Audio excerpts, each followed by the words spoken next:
Republicans and President Trump are really excited that the Senate passed a blueprint of a budget late Thursday. This is the first step to getting tax reform done, they say. That's technically true, but paradoxically, Republicans' excitement at getting past Step 1A underscores just how difficult a task they have to pass tax reform. They don't even have a bill yet. We've also been here before. Procedurally, Republicans are following same path they used to try to repeal Obamacare without Democratic votes. That fell short by one vote in the Senate this summer. It's possible the same fate could befall tax reform, which arguably has more special interests than healthcare. Republicans do have a lot more pressure on them to do something. They are almost a year into governing and have no major legislative win. Failure to pass tax reform will be the end of us as a party, warned Sen. Lindsey O'Graham RSC, to the New York Times. Behind the scenes, other Republicans agree. Here are all the other steps Republicans have to navigate to get tax reform done, and where they could fall short. 1B. Pass a budget resolution through the House of Representatives because it's only a blueprint. Trump doesn't have to sign a budget resolution into law. But to avoid a Democratic filibuster, this budget resolution does need to be the exact same as the Senate version. That could be difficult, because the Senate's version allows Congress to increase the deficit by $1.5 trillion in the name of tax cuts. House Republicans had wanted a budget that increases the deficit by $0. The Post's Elise Vibeck reports that, in the name of getting tax reform done, House Republicans may simply agree to the Senate's budget resolution. Important side note: Republicans are moving forward with legislation that significantly adds to the deficit, which is a remarkable departure from party orthodoxy.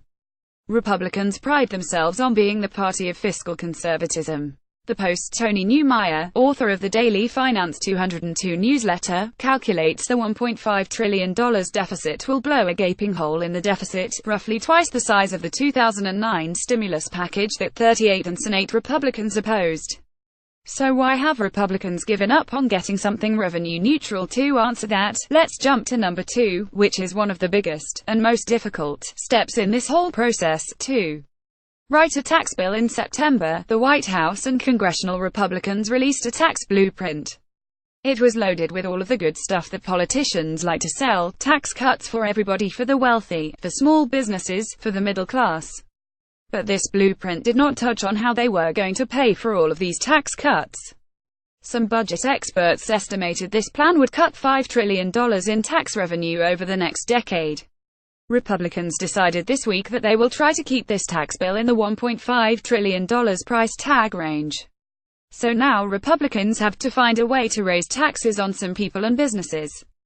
GOP operatives trying to help Republicans keep their majorities in Congress say a tax reform bill that cuts middle-class taxes without blowing a hole in the deficit would be much easier for them to sell. Politically, this always has been, and always will be the most important issue, said Corey Bliss, head of a House GOP super PAC. There's nothing more important than having a good-paying job and being able to provide for your family. 3. Vote on it in the House. House Speaker Paul D. Ryan RWIs says this could happen by early November. But, again, Republicans don't even have a bill yet. The Wall Street Journal's Richard Rubin reports House Republicans on the Tax Writing Committee plan to release a bill shortly after Congress agrees on a budget resolution.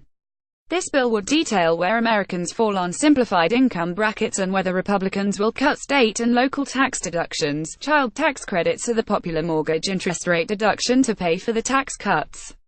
From there, we'll get a better sense of the GOP factions on tax reform. Will conservatives oppose the bill because it's too expensive? Will moderate Republicans oppose the bill because it cuts things their constituents like? Does anyone know what Trump thinks of it since they're not relying on Democratic votes? House Republicans can afford about 23 defections. 4. Vote on it in the Senate. The same intractable problems face the Senate, only they are exacerbated there.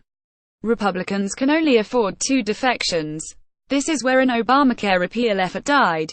5. Make sure it's the same bill. A bill that can pass the House is very rarely the same as a bill that can pass the Senate. Lawmakers will have to find a way to conference the 2 bills in a way that can pass both chambers again. 6. Get Trump to sign it. Trump changed his position on a bipartisan healthcare bill half a dozen times in one day. Republicans are not relying on Trump to be consistent about what he wants to see in a tax bill, either. jab-in bots for The Washington Post, but at the end of the day, the pressure to get a major legislative victory could bring everyone in line.